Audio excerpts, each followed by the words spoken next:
કે દક્ષ યજ્ઞમાં બળીને ભસ્મ થયેલી સતી જન્મ જન્મ મને શિવ જ પ્રાપ્ત થાય એ ભાવ લઈને એમણે દેહ બાળ્યો.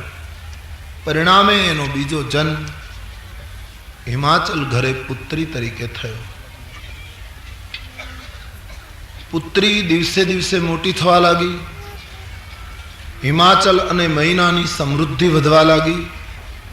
પ્રદેશ આખો પાવન બની ગયો. આનો અર્થ આપણે કર્યો, ભવાની શંકરો વંદે શ્રદ્ધા વિશ્વાસ રૂપિણો. ભવાની એ શ્રદ્ધાનું પ્રતીક છે. વ્યક્તિના જીવનમાં એક વખત સાચી શ્રદ્ધાનો ઉદય થાય અને એ શ્રદ્ધા દિવસે દિવસે વધતી ચાલે તો જીવન ધન્ય બને. અને એક વખત શ્રદ્ધા વધતી વધતી જ્યારે આગળ ધપશે પછી કોઈ સંતને ગુરુને ગોતવા નહીં પડે. એની મેળાએ કોઈ સંત આવીને દ્વારે ઊભો રહેશે.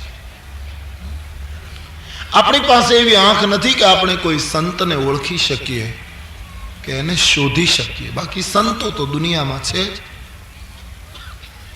એના માટે એક જ ઉપાય છે, શ્રદ્ધાને એટલી બળવત્તર બનાવીએ કે એની મેળાએ સંત આપણે દ્વારે આવે. બગીચામાં વસંત ઋતુ આવે પછી જાહેરાત નથી કરવી પડતી કે કોયલ આવે, પંખીઓ બોલે. એની જાહેરાતની જરૂર નથી. વસંત આવે એટલે કોયલ બોલવા માંડે. એમ જીવનમાં શ્રદ્ધાની વસંત પેદા થાય તો કોઈને કોઈ સંતનું આગમન વ્યક્તિના દ્વાર સુધી થાય. એક દિવસ નારદજીને આ સમાચાર મળ્યા કે હિમાચલને ત્યાં પુત્રી જન્મ થયો છે. સમાચાર મળતા દેવર્ષિ નારદ હિમાચલને દ્વારે આવ્યા છે. હિમાચલ મહિના ધન્ય બન્યા. મહાત્માની પૂજા કરી પોતાની પુત્રી પાર્વતીને બોલાવીને વંદન કરાવ્યા, આશીર્વાદ આપ્યા છે. બાપજી આપની કૃપા થઈ, મારે ત્યાં આટલી ઉંમરે કન્યાનો જન્મ થયો. આપને એક પ્રાર્થના કરું પ્રભુ. શું?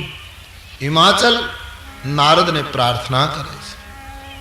ત્રિકાલજ્ઞ સર્વજ્ઞ તુમ, ગતિ સર્વત્ર તુમારી, કહું સુતા કે દોષ ગુણ, મુનિવર હૃદય વિચાર. ત્રિકાલજ્ઞ, આપ ત્રિકાલજ્ઞ છો. સર્વજ્ઞ તુમ,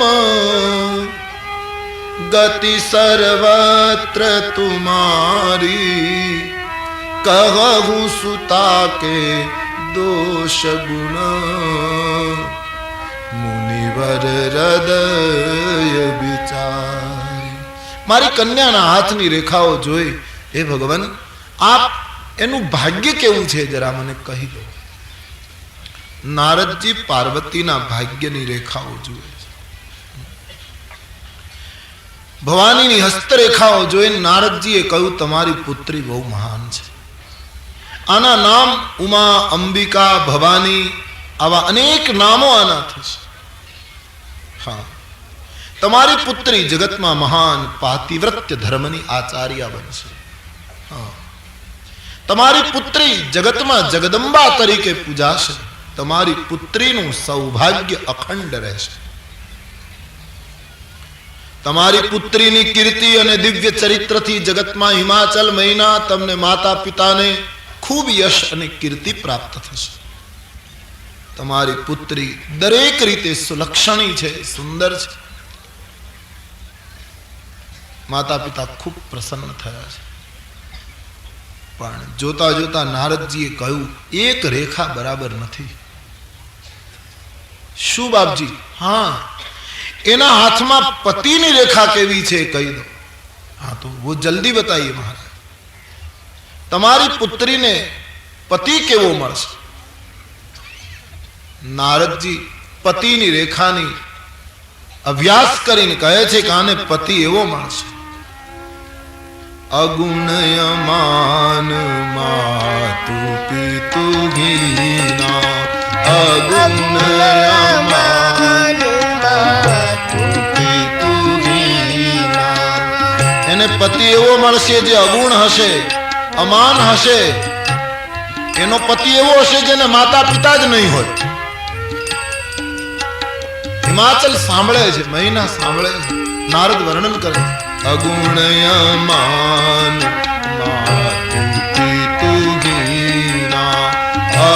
ગાઈએ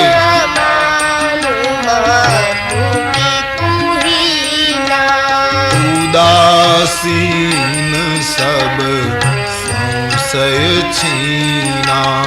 ઉદાસીન સબ સંશય છીના.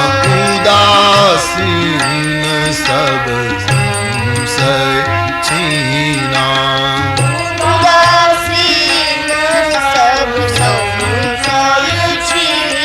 બિલકુલ ઉદાસીન હશે, ન કોઈ મિત્ર ન કોઈ દુશ્મન. તમામ સંશયો જેના ક્ષીણ થઈ ગયા છે એવી વ્યક્તિ આને પતિ તરીકે મળશે. સ્મશાનમાં ફરતો હશે, ભસ્માંગ હશે, એકાંકી જીવન હશે. સાંભળતા સાંભળતા માતા પિતાની આંખમાં આંસુ આવી ગયા કે બાપજી આવો પતિ મળશે. બોલે હા, પરિહસ્ત અસરેખ, હાથમાં આવી રેખા છે. પણ પાર્વતીને બહુ આનંદ થયો, ભવાનીની આંખમાં પણ અશ્રુ આવ્યા. બાબાજી કહે એ પ્રેમના આંસુ હતા, હર્ષના આંસુ હતા.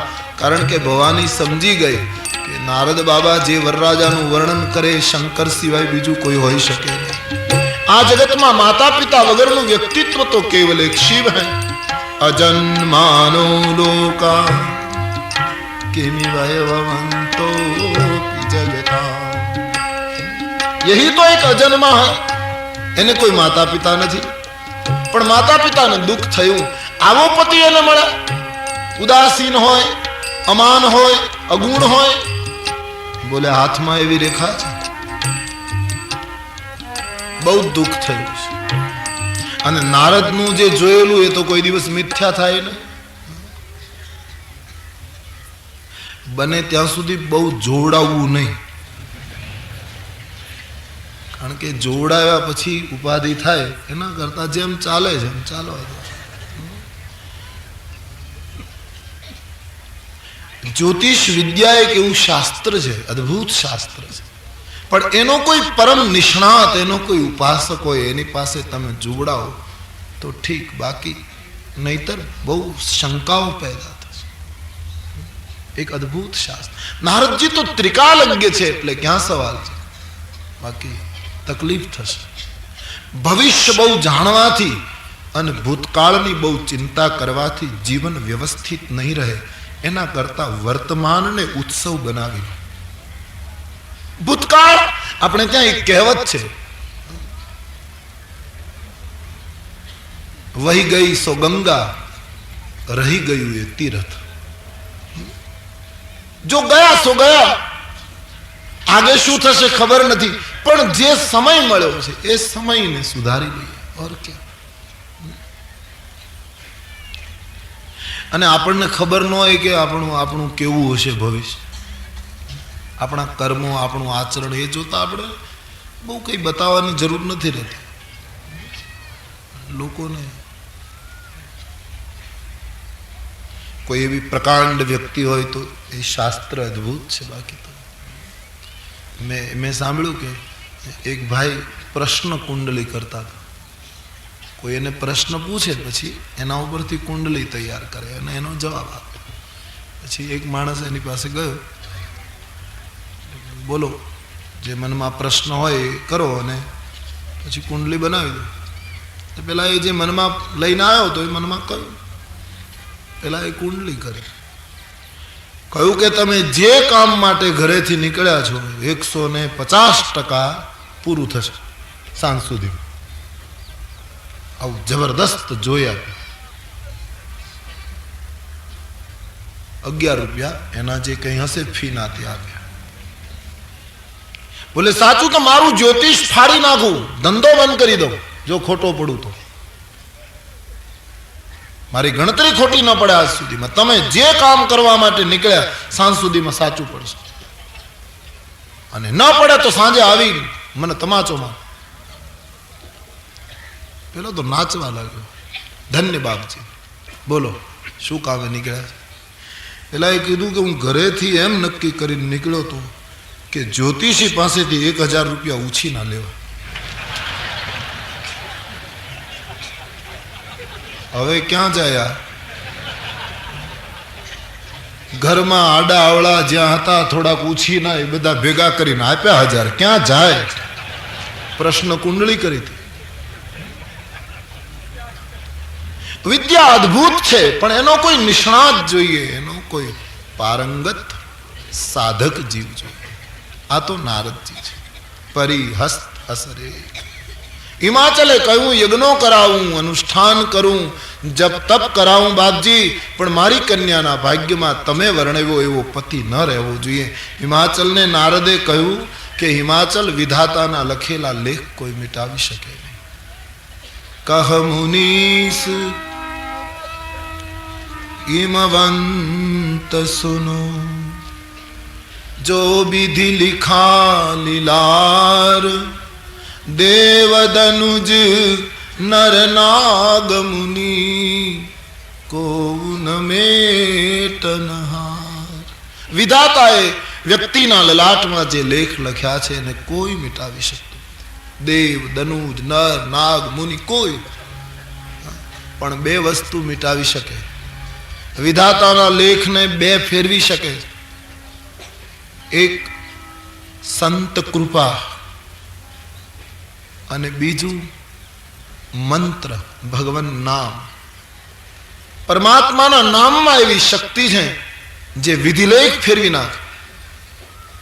અને કોઈ એવા સંતની કૃપા થાય. રબર સ્ટેમ્પમાં અક્ષરો અવળા હોય, પણ શાહીમાં પેલું કરીને કાગળ ઉપર નાખીએ તો સવળાવ થઈ. એમ આપણા કપાળના અક્ષરો અવળા હોય, પણ કોઈ સંતના ચરણમાં જો આ રબર સ્ટેમ્પ પડી જાય તો સવળા થઈ જાય. અથવા તો મંત્ર જાપ. મંત્ર મહામની વિષય બ્યાલ કે, મેટત કઠિન કુ અંક ભાલ કે. बाकी कोई मिटावी सके नहीं. तो ही नाम तारन सबे काज सारन, धरो उसका धारण निवारण करेगा. नथा दात वाकू दिया दूध माकू, खबर है खुदा को सबर जो भरेगा. तेरा ढूंढ सीना मिटा दिल का कीना, जिन्हें पेट दीना वो आपे भरेगा. मुरादम कहे जो मुकद्दर की अंदर, जिन्हें टांक मारा न टारा टरेगा. विधिलेख नहीं बदलता, प्रारब्ध कोઈને છોડતું નથી. તમારી પુત્રીને આવો પતિ મળશે, પણ હા હિમાચલ, મારા અનુમાન પ્રમાણે મેં વરરાજાના જે દોષ વખાણ્યા એ બધા ભગવાન શંકરજી પાસે છે. અમાન છે, અગુણ છે, સ્મશાનમાં રહે છે, માતા પિતા નથી. તમારી પુત્રીને જો શિવ મળે તો દૂષણ ભૂષણ બનશે. શંકરજી મળી જાય તો તમે ધન્ય બની જાઓ. દૂષણ ભૂષણ સાબિત થશે જો શિવ પ્રાપ્ત. કારણ અહીં માનસની ચર્ચાસ્પદ ચોપાઈ મુકાય છે. સમરથ કહું નહીં દોષ ગોસાઈ, સમરથ કહું નહીં દોષ ગોસાઈ, સમરથ કહું નહીં દોષ ગોસાઈ, સમરથ કહું નહીં દોષ ગોસાઈ, સમરથ કહું નહીં દોષ ગોસાઈ, સમરથ કહું નહીં દોષ ગોસાઈ. રવિ પાવક સુરસરી કિનાઈ, રવિ પાવક સુરસરી કિનાઈ, રવિ પાવક સુરસરી કિનાઈ, રવિ પાવક સુરસરી કિનાઈ. શિવજી પ્રાપ્ત થાય તો તમે ધન્ય બનશો, કારણ કે સમર્થને કોઈ દોષ નથી.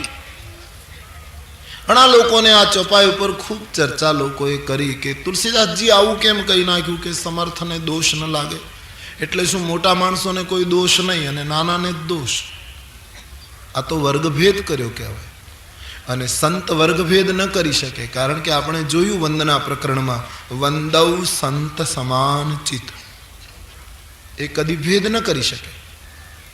તો પછી સમર્થને દોષ ન લાગે એનો અર્થ, તુલસીદાસજી એમ નથી કહ્યું કે સમર્થને દોષ ન હોય. ગોસ્વામીજી એમ કહે, જગતમાં લોકો જેને સમર્થ કહેતા હોય મુબારક, બાકી હું તો એને જ સમર્થ કહું, मैं उसी को ही समर्थ कहता हूं, नहीं दोष गोसाई, जिसमें कोई दोष न हो वो ही जगत में समर्थ है.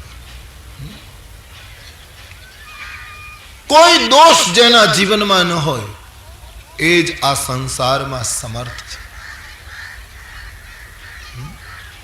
सोनाનું પાત્ર હોય એમાં એક કાણું પડે તો એને બજારમાં આપણે વેચવા જઈએ તો ધાતુ તરીકે એના પૂરેપૂરા પૈસા આવે, પણ પાત્ર તરીકે એ ગેરલાયક સાબિત થઈ ગઈ. પાત્ર તરીકે એમાં દૂધ કે કોઈ પ્રવાહી ભરી ન શકાય. સુવર્ણ તરીકે, ધાતુ તરીકે એ કિંમતી છે, એના પૈસા આવે, પણ પાત્ર તરીકે ગેરલાયક સાબિત થાય, કારણ કે એક છિદ્ર પડી ગયું.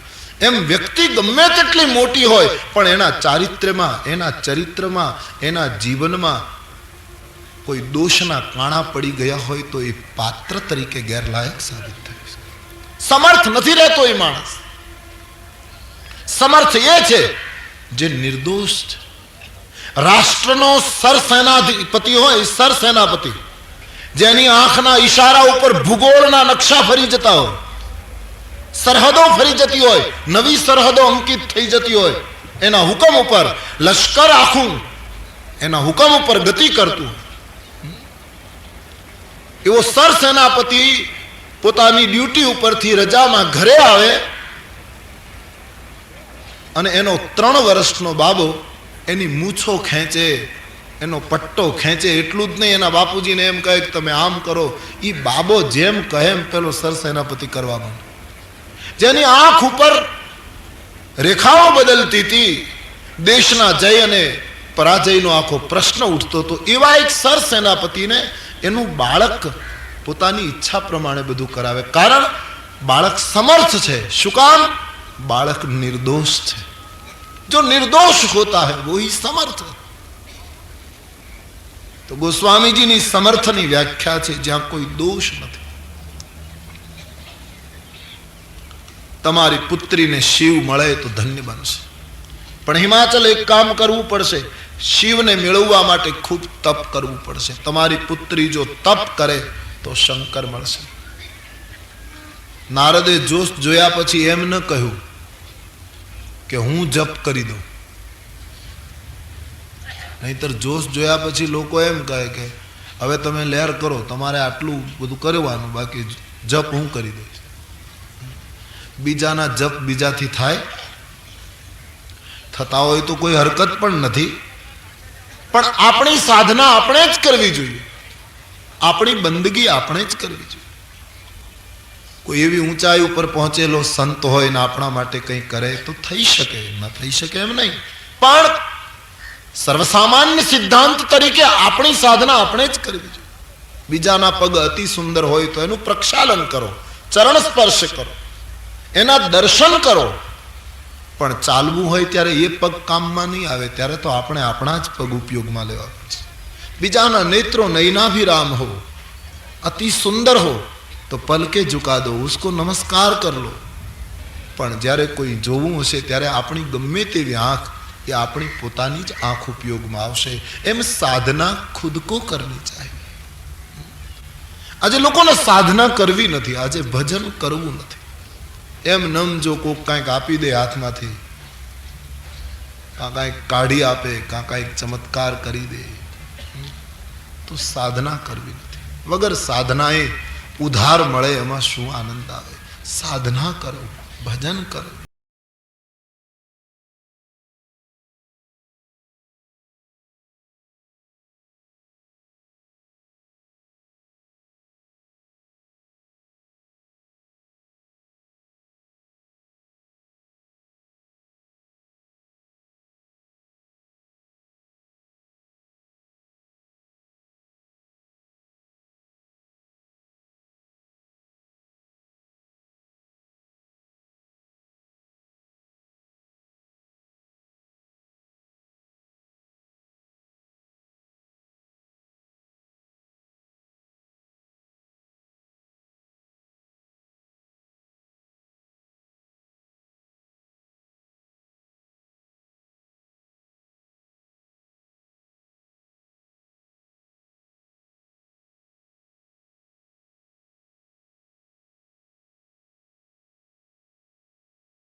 સાધના પોતે કરવી જોઈએ.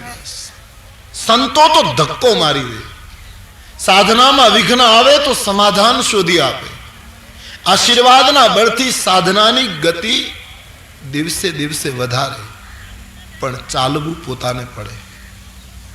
ભગવાન શ્રી કૃષ્ણ અર્જુનને કહે, હું તને બધી રીતે મદદ કરીશ, તારો સારથી બનીને ઘોડાની લગામ પકડી રાખીશ, હું તારા અશ્વને ચલાવીશ, બધી રીતે માર્ગદર્શન અને મદદ કરીશ, પણ લડવું તો તારે પોતાને જ પડશે. યુદ્ધ તો તુમે ખુદ કો હી કરના હોગા. એમ સાધના, ભજન અને પુરુષાર્થ પોતાએ કરવું. એટલે ઘણી વખત સૂત્રના રૂપમાં કહેવાની ઈચ્છા થાય કે ભજન પોતે કરો અને ભોજન બીજાને કરાવો. ભજન ખુદ કરો, ભોજન दूसरों को खिलाओ. સુંદર આદેશ આપ્યો છે. પાર્વતીનું કલ્યાણ થશે એવા આશીર્વાદ આપી નારદજી ગયા છે. માતા પિતા એકાંતમાં મળ્યા ત્યારે મહિના હિમાચલને કહેવા લાગી, હું નારદજીના વચનો સમજી શકી નથી, શું કહેવામાં. ઘર વર અનુકૂળ હોય તો જ આપણે કન્યા આપવી છે, નહીતર આપણે કન્યા આપવી નથી. કાલ દુનિયા એમ કહેશે કે પહાડની પુત્રી એટલે પહાડે ગમે ત્યાં આપી દીધી. બોલે મહિના, નારદજીએ કહ્યું પુત્રી તપ કરે તો જ પેલું થાય. કોઈ પણ હિસાબે કન્યાને તપ કરવા મોકલવા. સવાર પડે છે, પાર્વતીને ગોદમાં લઈ માં કહી શકતા નથી કે બેટી તારે તપ કરવા જવાનું. પાર્વતીએ સામેથી કહ્યું, માં મને વહેલી સવારે એક સ્વપ્ન આવ્યું, એમાં એક સુંદર ગૌરવર્ણ બ્રાહ્મણ મને દેખાયા. એમણે મને એમ કહ્યું કે બેટી તારે મનની ઈચ્છા પૂર્ણ કરવી હોય તો જંગલમાં જઈને તપ કર. આટલી નાની ઉંમરમાં તપનો પંથ લીધો છે. માતા પિતા પાર્વતીને વિદાય આપે છે. નગરજનો એકત્રિત થયા. દીકરી વિદાય લેવા માટે જઈ રહી છે, વિદાય લઈને તપ માટે જઈ રહી. માતા પિતાની આંખમાં અશ્રુ આવ્યા છે. ઉમા તપ માટે એકલી નીકળે છે. શિવને મેળવવા માટે તો સાધના કરવી જ રહે, છૂટકો નથી. નદીને કિનારે તપોવનમાં પહોંચ્યા છે. હૃદયની અંદર પ્રાણપતિના ચરણારવિંદને ધારણ કરીને તપનો આરંભ કર્યો છે. અમુક વર્ષો સુધી કંદમૂલ ફળ ખાધા, અમુક વર્ષ સુકાયેલા પાન ખાધા, કેવલ જળ પી લે, શરીર કૃશ બનવા લાગ્યું. ભગવાન શંકરની કઠિન આરાધના શરૂ કરી. દિવસો વીતવા લાગ્યા છે. આકાશના દેવતાઓ વારંવાર આકાશવાણીથી અથવા તો રૂબરૂ આવીને પ્રલોભનો બતાવવા લાગ્યા. હવે સાધના છોડો છોડો. ભવાની સાધનાથી ચલિત થયા નથી, ખૂબ તપ કર્યું છે. એક વખત શિવથી જુદા પડેલા તત્વને પુનઃ શિવને મળવા માટે કેટલી યાત્રા કરવી પડે છે. દક્ષપુત્રી તરીકે શંકરથી જુદા પડ્યા પછી એને બળી જવું પડ્યું, બીજો જન્મ લેવો પડ્યો. નારદને ગુરુ તરીકે સ્વીકારીને કઠિન તપ કરવું. જોડાઈ રહીએ ત્યાં સુધી વાંધો નથી, પણ છૂટા પડી ગયા પછી બહુ મુશ્કેલી છે. અમારે સૌરાષ્ટ્રનું બહુ પ્રસિદ્ધ ભજન છે, વેલાના વછૂટ્યા રે પછી ભવે ભેગા નહીં થઈ. એક વખત વેલેથી વછૂટી ગયા, નીકળી ગયા, પડી ગયા, પછી મુલાકાત તો ક્યારે થાય કોને ખબર. બહુ તપ કર્યું છે સતીએ. આકાશવાણી થઈ છે, ભયું મનોરથ સુફલ તવ સુનુ ગિરિરાજ કુમારી. હે હિમાચલ પુત્રી, તમારા મનોરથો પૂર્ણ થાય છે, તમને ભગવાન શંકરજી મળશે. હવે તમારા પિતા બોલાવે ત્યારે હઠ છોડીને તમે ઘરે જજો. હવે તપ કરવાની જરૂર નથી. આમ હિમાચલ પુત્રીને આશીર્વાદ મળ્યા છે. પાર્વતીનું તપ સફળ થયું. બીજી તરફ ગોસ્વામીજી પ્રસંગને બદલે છે કે મેં ભવાનીની વાત તો તમને કહી, પણ ભગવાન શંકરનું શું થયું? ભવાની તો બળી ગયા, બીજો જન્મ લીધો, તપ કર્યું, પણ ભવાનીના વિયોગમાં શિવજીએ શું કર્યું? એ કથાને બદલતા ગોસ્વામીજી શિવની કથા તરફ આપણને દોરે છે. આઈ उमा चरित सुंदर मैं गावा, उमा चरित सुंदर मैं गावा, उमा चरित सुंदर मैं गावा, उमा चरित सुंदर मैं गावा,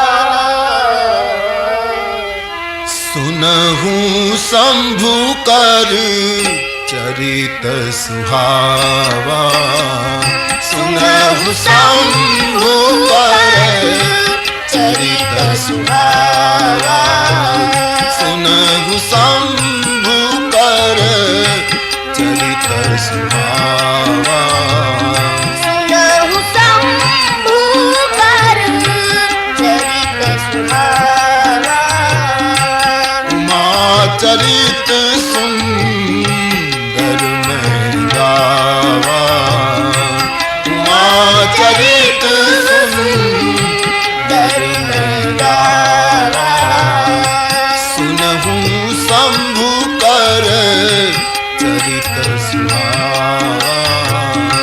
सुनहु शंभु कर चरित सुहावा। શંકરજીએ શું કર્યું? જ્યારથી સતીએ દક્ષ યજ્ઞમાં દેહ બાળી દીધો ત્યારથી સતત વિરાગી બનીને ફરતા હતા. કોઈ જગ્યાએ મહાત્માઓને જ્ઞાનોપદેશ કરે, કોઈ જગ્યાએ ભક્તિની કથા વર્ણવે, કોઈ જગ્યાએ રામ કથા સાંભળે, આમ સતત ઘૂમતા હતા. એક વખત શિવજીને થયું ક્યાં સુધી પરિભ્રમણ કર્યા કરું, લાવ ભગવાનનું સ્મરણ કરતા ધ્યાનસ્થ બનું. ભગવાનનું સ્મરણ કરતા કરતા શિવજી ધ્યાનમાં લીન બને છે.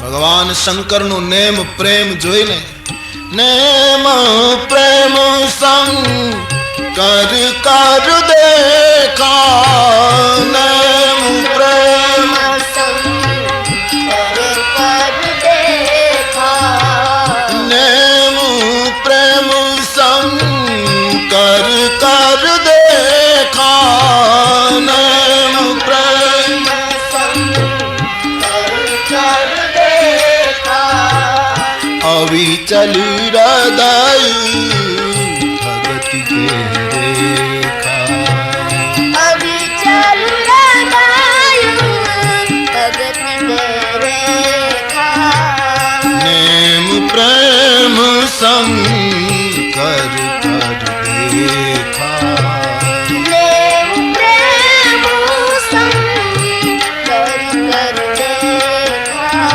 ધ્યાનમાં લીન છે ભગવાન શંકરનું નેમ પ્રેમ, હૃદયની અવિચળ ભક્તિ રેખાને જોઈને સારંગ પાણી ભગવાન રામ ભદ્ર પ્રગટ થયા છે.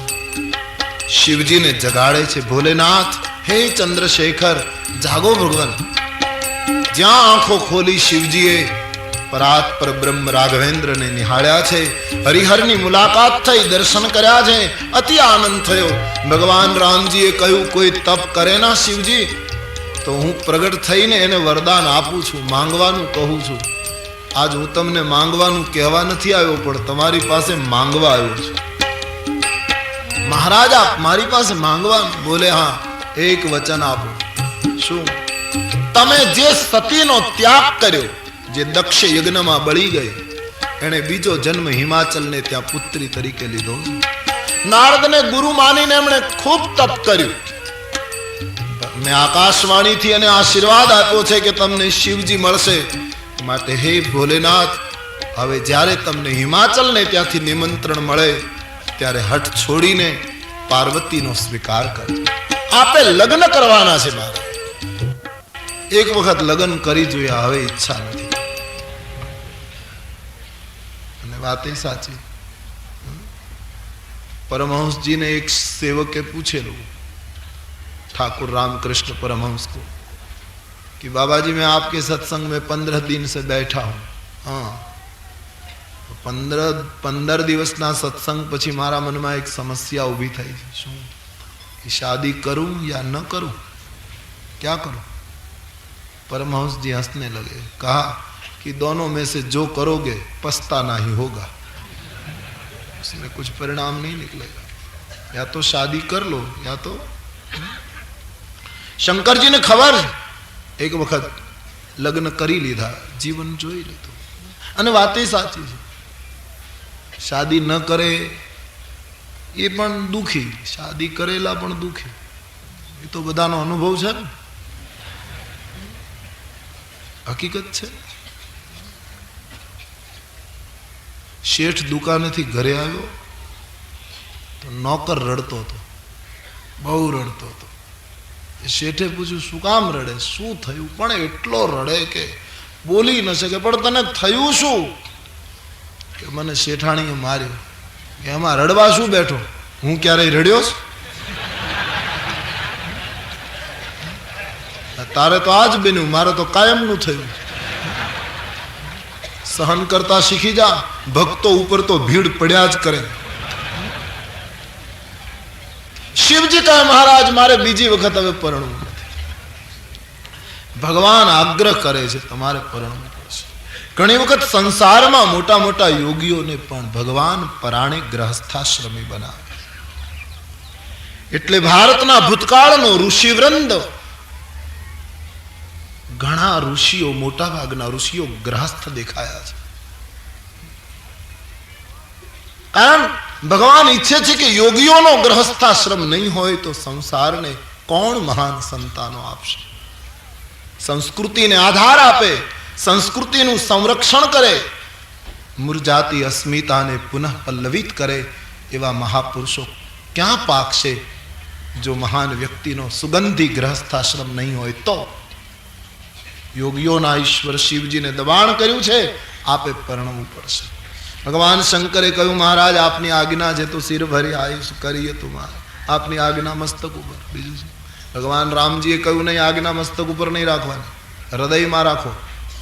બોલે હું સેવક, આપ સ્વામી, આપની આજ્ઞા હું મસ્તક ઉપર ચડાવું, બરાબર? બોલે નહીં, તમારે આજ્ઞા મસ્તક ઉપર નહીં રાખવાની. કેમ? કે મને ભય છે તમારી જટામાંથી ગંગા વહે અને તમે આજ્ઞા ત્યાં રાખો તો એ ગંગાના પ્રવાહમાં ક્યાંક આજ્ઞા જતી રહે તો વળી પાછું મારે યાદ કરાવવું પડે. માટે આજ્ઞા સતત હૃદયમાં રાખો. ભક્તિના આવેશમાં, ભક્તિના તીવ્ર પ્રવાહમાં ઈશ્વરે સોંપેલું કામ ભૂલાઈ ન જવું જોઈએ. આ સૂત્ર છે. ભક્તિ કરવાની, પણ ભક્તિની ગંગાના પ્રવાહમાં મારે તમારે ફરજો નથી ચૂકવાની. ઘણી વખત માણસ ભક્તિ ખૂબ કરે પણ પોતાના કુટુંબમાં પોતાની જે મર્યાદાઓ, પોતાની ફરજો ચૂકી જાય તો એ ઠીક નથી. ભક્તિને વિવેક અને વૈરાગ્યના કિનારા હોવા જોઈએ. વિવેકના કિનારા વગરની ભક્તિ ઘણી વખત સમાજમાં અનર્થ ઉત્પન્ન કરે. તો કયું તમારે આજ્ઞા હૃદયમાં રાખવાની? બોલે ઠીક. પરણવાની હા પાડી. ભગવાન રામજી ત્યાંથી અંતરહિત થયા. શિવજી જાગૃત અવસ્થામાં બેઠા છે, એમાં ઓચિંતા સપ્ત ઋષિઓનું આગમન થયું. ભગવાન શિવજીએ સપ્ત ઋષિઓને કહ્યું તમે જાઓ હિમાચલ પ્રદેશ જઈ અને પાર્વતીની પ્રેમ પરીક્ષા કરો, મારે એનો સ્વીકાર કરવાનો છે, પણ પહેલા કસોટી કરો કે એનો પ્રેમ સાચો છે કે કેમ. સપ્ત ઋષિઓ હિમાચલ પ્રદેશ આવ્યા છે અને પાર્વતીને મળ્યા ત્યારે પાર્વતી કેવા દેખાયા? જાણે તપસ્યાની મૂર્તિ બેઠી હોય. આવું તેજસ્વી સ્વરૂપ છે ભવાનીનું. સપ્તઋષિઓને વંદન કર્યા છે ભવાનીએ. સપ્તઋષિઓએ પ્રશ્ન પૂછ્યો છે દીકરી કોની આરાધના કરે? આટલી નાની ઉંમરમાં આટલું મોટું તપ, અમારી આગળ સાચી વાત કર, શું મેળવવું છે?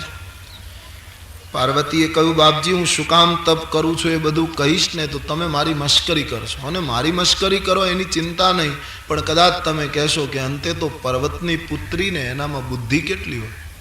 છોડીએ બાબા. બોલે નહીં બતા. તો બાપજી અશક્યને શક્ય બનાવવાનો મેં નિર્ધાર કર્યો. પાણી ઉપર દિવાલ ન ચણી શકાય, પાંખ વગર ઉડી ન શકાય, પણ મેં એવો નિર્ણય કર્યો છે નિર્ગુણ, નિષ્કામ, નિર્માન, નિર્મોહ, નિર્વિકાર, અનિકેત આવા ભગવાન શિવજીને પતિ તરીકે મારે પ્રાપ્ત કરવા. હું જાણું છું અતિ કઠિન છે. ખડખડાટ હસી પડ્યા સપ્તર્ષિઓ કે આ તને કહ્યું કોણે? શંકરને પરણવાનો તને ઉપદેશ કોણે આપ્યો? બોલે નારદજીએ. સપ્તર્ષિઓ વધારે હસવા લાગ્યા. તો બરાબર, દીકરી એનો ઉપદેશ લેવાય નહીં. એનો ઉપદેશ જેણે જેણે લીધો એ ઘર છોડીને ભિખારી બન્યા છે. એ પોતે એકલા છે, આખા જગતને એકલા કરી દેવા ઈચ્છે છે.